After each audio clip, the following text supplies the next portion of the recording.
Nós leremos a palavra de Deus no Evangelho de Lucas.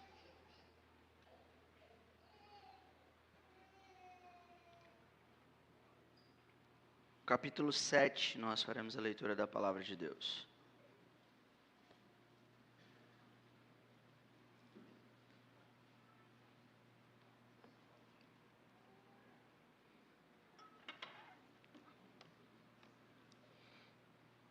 Lucas capítulo 7, nós leremos a partir do 36 da palavra de Deus.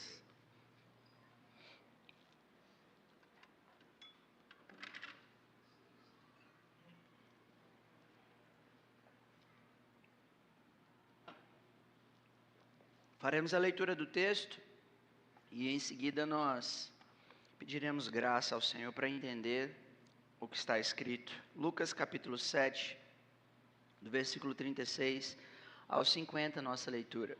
Está escrito: convidou um dos fariseus para que fosse jantar com ele. Jesus, entrando na casa do fariseu, tomou lugar à mesa. E eis que uma mulher da cidade, pecadora, sabendo que ele estava à mesa na casa do fariseu, levou um vaso de alabastro, com unguento. E estando por detrás, aos seus pés, chorando, regava-os com suas lágrimas e os enxugava com os próprios cabelos. E beijava-lhe os pés e os ungia com unguento. Ao ver isto, o fariseu que o convidara disse consigo mesmo: se este fora profeta, bem saberia quem e qual é a mulher que lhe tocou, porque é pecadora. Dirigiu-se Jesus aos fariseus e lhe disse: Simão, uma coisa tenho a dizer-te. Ele respondeu: dize-a, mestre. Certo credor tinha 2 devedores. Um lhe devia 500 denários e o outro 50. Não tendo nenhum dos dois com o que pagar, perdoou-lhe a ambos. Qual deles, portanto, o amará mais? Respondeu-lhe Simão: suponho que aquele a quem mais perdoou. Replicou-lhe: julgaste bem. E voltando-se para a mulher, disse a Simão: vês esta mulher? Entrei em tua casa e não me deste água para os pés. Esta, porém, regou os meus pés com lágrimas e os enxugou com os seus cabelos. Não me deste ósculo. Ela, entretanto, desde que entrei, não cessa de me beijar os pés. Não me ungiste a cabeça com óleo, mas esta, com bálsamo, ungiu os meus pés. Por isso te digo, perdoados-lhe são os seus muitos pecados, porque ela muito amou. Mas aquele a quem pouco se perdoa, pouco ama. Então disse a mulher: perdoados são os teus pecados. Os que estavam com ele à mesa começaram a dizer entre si: quem é este que até perdoa pecados? Mas Jesus disse à mulher: a tua fé te salvou, vai-te em paz. Até aí a nossa leitura. Se você puder, feche seus olhos e peça a Deus sinceramente que a partir desse texto haja mais compreensão, mais discernimento da palavra de Deus para a sua vida. Senhor, eu te peço nessa manhã, nesse ajuntamento, que o Senhor derrame graça sobre nós e o Senhor nos permita ouvir a tua voz, a dar direção para o nosso coração, dar direção, Senhor Deus, para a nossa vida, para a nossa conduta, para as nossas atitudes diante do Senhor. Ajuda-nos, por favor. Eu te peço isso no nome santo do Senhor Jesus, no poder do teu Espírito, que habita no meio do teu povo, habita no meio daqueles que congregam e invocam o teu santo nome. Aqui fazemos, Deus, de tal modo e pedimos essa graça ao Senhor, em nome de Jesus. Amém. Bem, meus irmãos, nós estamos diante de uma passagem do Evangelho de Lucas, em que Deus mostra a sua graça por meio do Senhor Jesus. E é bem especial o que nós encontramos nesse texto, porque há aqui dois tipos de atitude diante de Jesus. A de um fariseu que convida Jesus para estar na sua casa e ter uma ceia com ele, ter Jesus, recebê-lo na sua mesa, e uma mulher que, diante daquela reunião, daquela ceia, ela tem uma atitude para com o Senhor Jesus que vai ser mencionada no texto bíblico.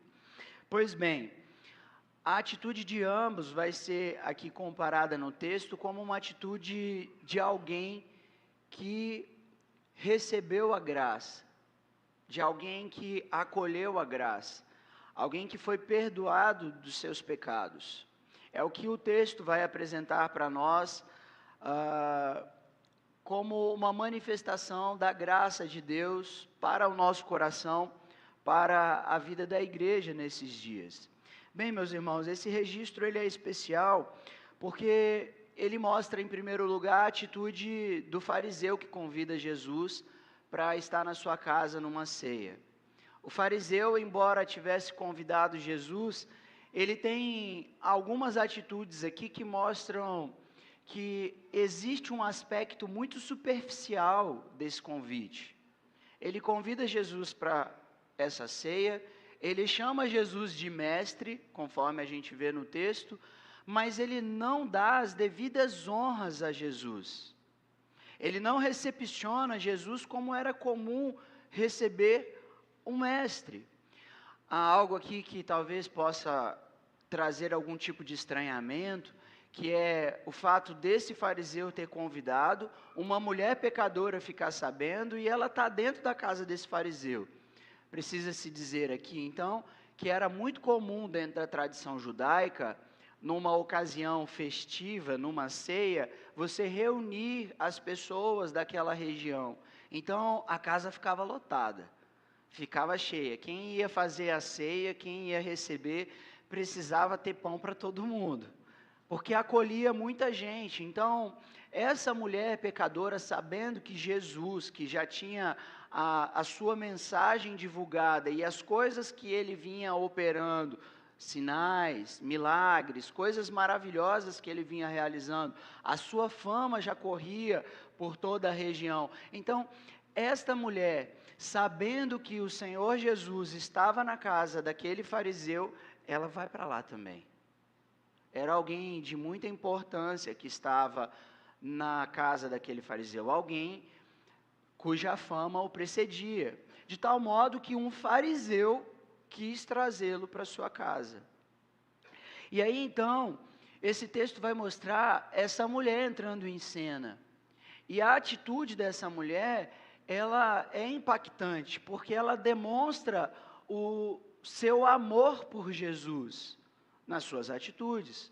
Quando então ela, por trás dos pés do Senhor Jesus, ela chorava, derramava suas lágrimas, limpava os pés do Senhor Jesus. Jesus não foi para a casa daquele fariseu de Uber, ele não foi de carro, ele ia a pé, como era comum naquele contexto. Então, os pés de quem chegava naquela casa eram pés empoeirados do caminho, do percurso até chegar naquela região. Não era uma cidade pavimentada, era um lugar que trazia sujeira aos seus pés. E era muito comum para receber a pessoa que vinha à sua casa, aquela pessoa de honra, que os pés daquela pessoa fossem lavados. Mas é aquela mulher descrita no texto, não por acaso, mas intencionalmente, uma mulher pecadora que vai fazer isso nos pés de Jesus, que vai honrar a pessoa do Senhor Jesus naquela mesa, lavando os seus pés, ungindo-o com óleo, beijando, chorando. Você consegue imaginar essa cena? Uma mulher ali nos pés do Senhor Jesus, derramando as suas lágrimas, e conforme o texto, ungindo o Senhor Jesus. Você consegue imaginar essa cena?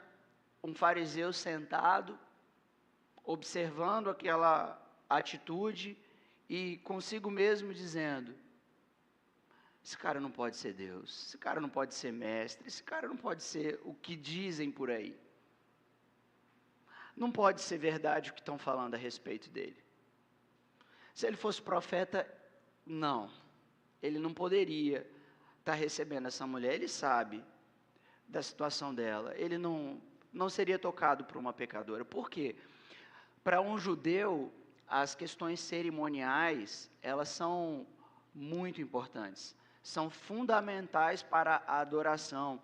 E os profetas, os sacerdotes, eles sempre tiveram uma posição de consagração muito especial, da qual eles não podiam tocar em nada impuro, eles tinham que ter abstenção de muita coisa, inclusive contato com pessoas impuras, pessoas que estivessem em pecado. E Jesus estava em contato. Jesus estava em contato com uma mulher pecadora, com alguém que era reconhecida pelas suas atitudes, pelos seus pecados. A gente não sabe dizer aqui, e a gente não poderia dizer, porque o texto não fala que essa mulher era uma prostituta. A gente não sabe o que é que ela fazia. A gente não sabe qual era a condição dela, ou que tipo de atitude que essa mulher tinha. A verdade é que ela era conhecida pela sua condição de pecados, e aqui ela estava em contato com o Senhor Jesus, e o fariseu, então, se propõe a pensar, ele não pode ser o mestre, ele não pode ser profeta. Jesus, conhecendo o coração de todos aqueles que ali estavam, o daquela mulher e também o daquele homem, Jesus conta uma parábola, meus irmãos. E essa parábola, ela é fundamental para a gente entender por que esse evangelho traz essa mensagem, traz a história dessa mulher e desse homem para a gente. Os versículos 41 e 42, Jesus vai dizer para Simão: Simão, responda-me o seguinte: haviam duas pessoas devendo.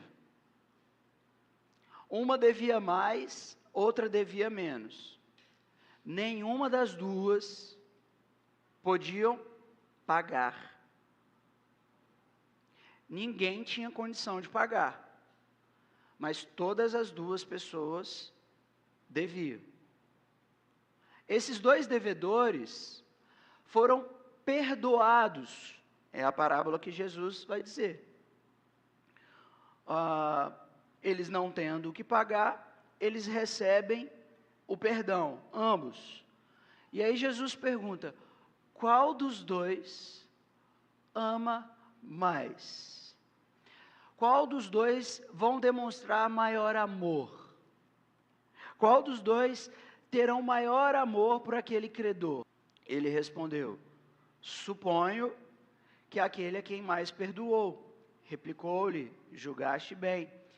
E aí então, Jesus sai da parábola para mostrar o que está acontecendo ali.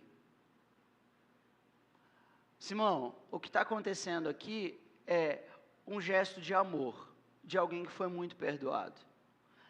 O que precisa ser destacado aqui, eu quero enfatizar para vocês, o versículo 47, quando Jesus diz: perdoados são os seus muitos pecados, porque ela muito amou. Para que não haja confusão aqui, no versículo 47, que alguém pode ler e interpretar dizendo assim: mas foi porque ela amou muito, foi porque ela fez muito que Jesus perdoou. Para que não haja erro de interpretação, eu vou voltar nos versículos 41 e 42 e dizer: ninguém podia pagar. Então Jesus não foi comprado com esses beijos, não foi comprado com essas lágrimas, certo? Jesus não foi comprado pelas atitudes dessa mulher, não foi porque ela se dedicou, porque ela amou, porque ela honrou Jesus que ela foi perdoada.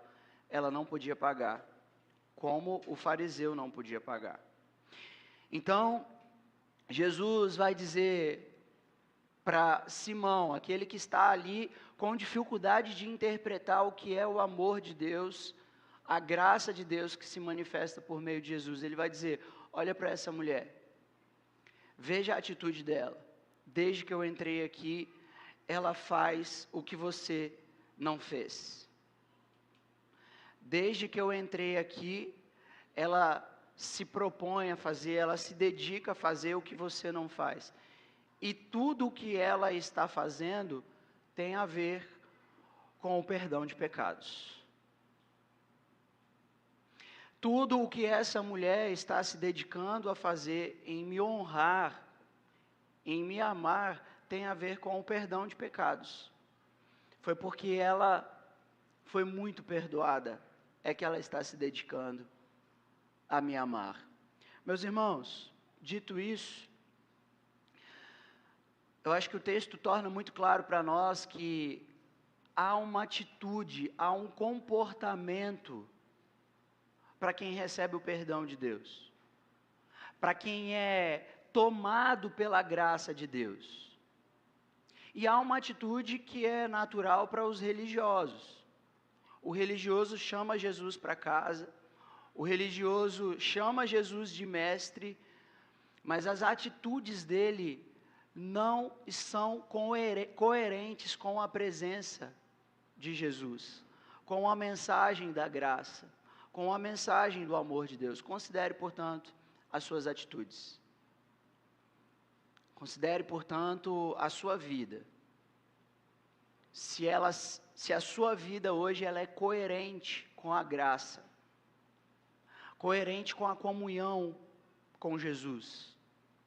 Se o seu procedimento, mediante o Evangelho de Jesus, ele é coerente com o amor de Deus. Porque o que está acontecendo aqui é basicamente aquilo que João Calvino, ele descreve nas Institutas para nós.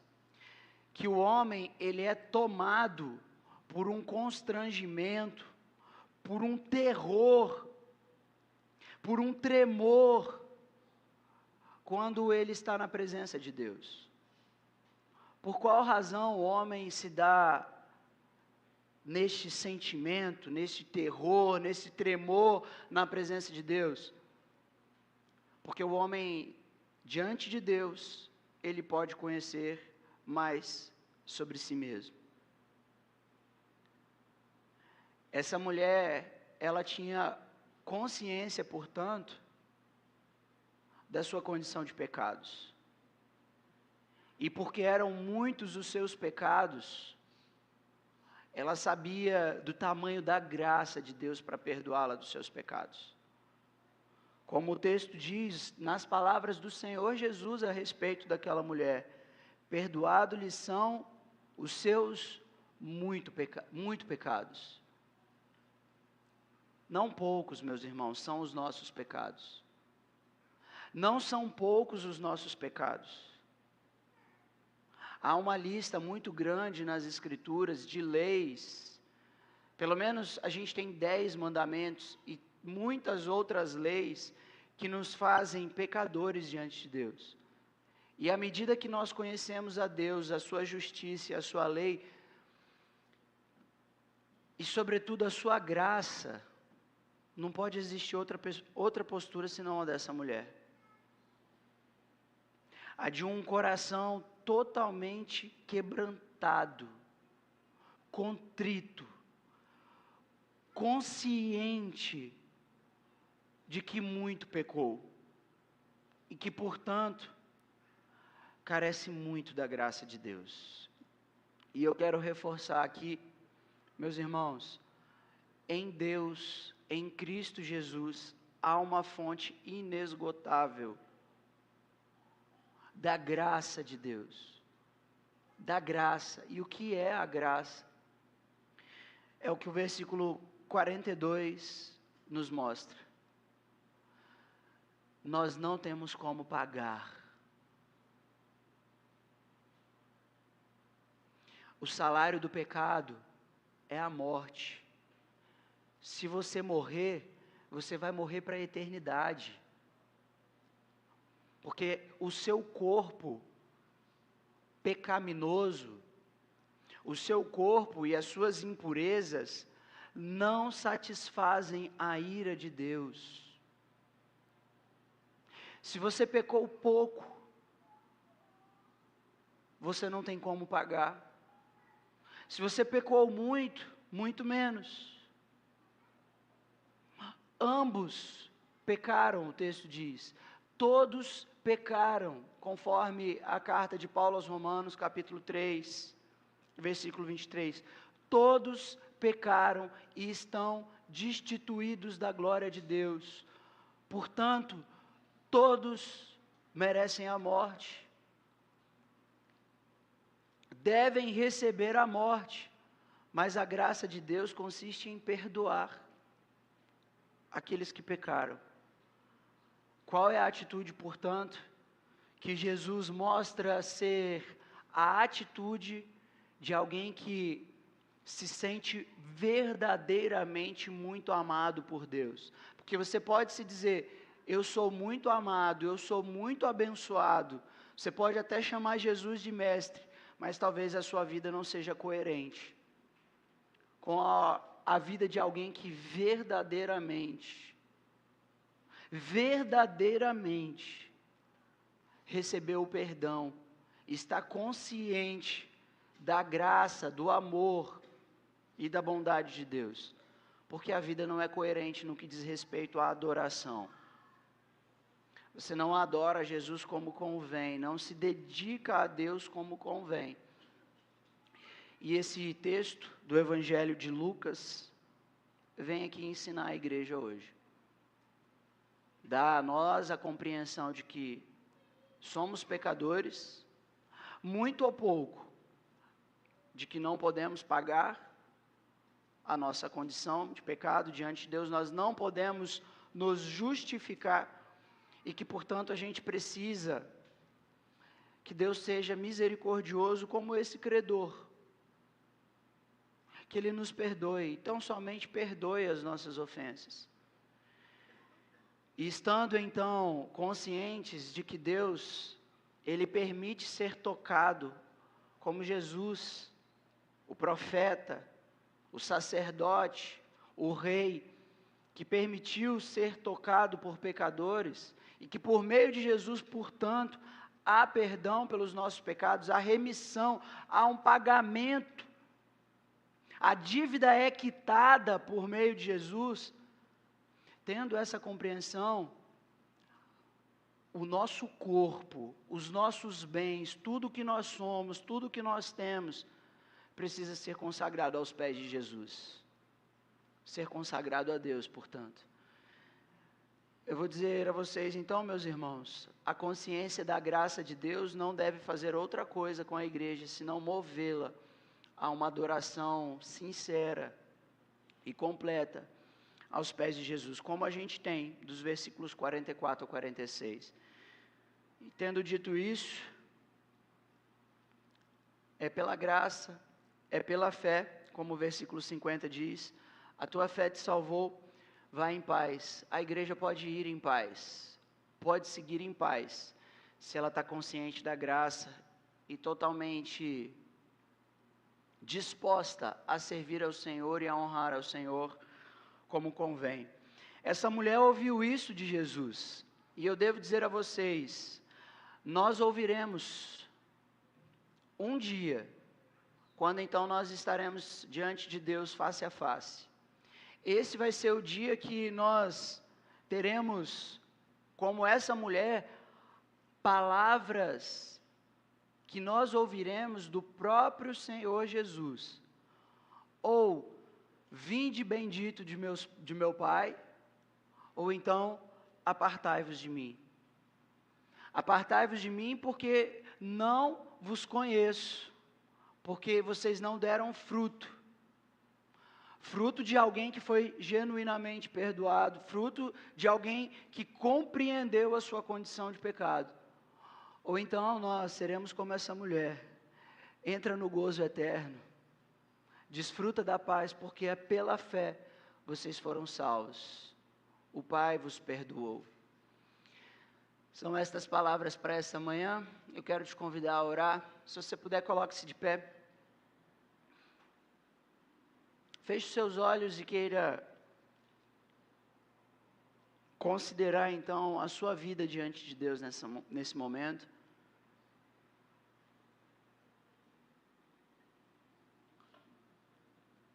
E se há compreensão de que você não pode pagar, você não tem como, portanto, receber qualquer coisa de Deus senão a morte, como o salário do pecado, o salário da ofensa a Deus. Queira suplicar o favor de Deus nesse momento, para que Ele seja esse credor misericordioso e gracioso que te perdoa. E, além dessa compreensão da graça, queira consagrar-se a Deus, consagrar a sua vida e tudo mais a honrar o nome de Jesus. Até o dia que o Senhor Jesus voltar e puder dizer a você: vinde bendito de meu Pai, vinde bendita de meu Pai, a tua fé te salvou, entra no gozo eterno. Pai, em nome de Jesus, eu, junto dessa comunidade reunida, peço que o Senhor tenha misericórdia de nós. O Senhor um dia me chamou para o conhecimento da sua graça e me mostrou a salvação e o perdão dos meus pecados. E o Senhor me separou para que eu pudesse anunciar as boas novas da salvação. Eis-me aqui como ministro do Evangelho, Senhor, suplicando pelo perdão, suplicando a tua graça sobre o teu rebanho, pedindo que o teu rebanho receba, Senhor Deus, o discernimento do Espírito Santo, para que os olhos sejam abertos, para que os ouvidos estejam atentos ao que o Senhor conta como parábolas e mostra, Senhor Deus, na prática, o que o Senhor espera daqueles que são amados e chamados pelo Senhor. E que o Senhor derrame graça sobre essa igreja a fim de fazê-la fiel a Ti até o dia final. Quando então ouviremos de Ti, Senhor, juntos, como um só povo, chegai-vos a mim, entrem no gozo eterno. Pai, que não haja outro desejo em nosso coração, outro querer, mais do que chamar o Senhor de mestre e de ter o Senhor na nossa casa. A gente quer estar prostrado aos teus pés, convictos de que o Senhor nos perdoou e muito nos amou, a fim de fazer-nos filhos benditos, e que no poder do teu Espírito, esse convencimento, Deus, do pecado, do juízo, da justiça, nos faça fiéis, honrando o teu santo nome com frutos de quem compreendeu a graça e de quem recebeu o perdão de um Deus que é misericordioso e gracioso diante de nós. Pai, eu oro junto dos meus irmãos, junto dessa comunidade reunida nessa manhã, em nome do Senhor Jesus. Amém.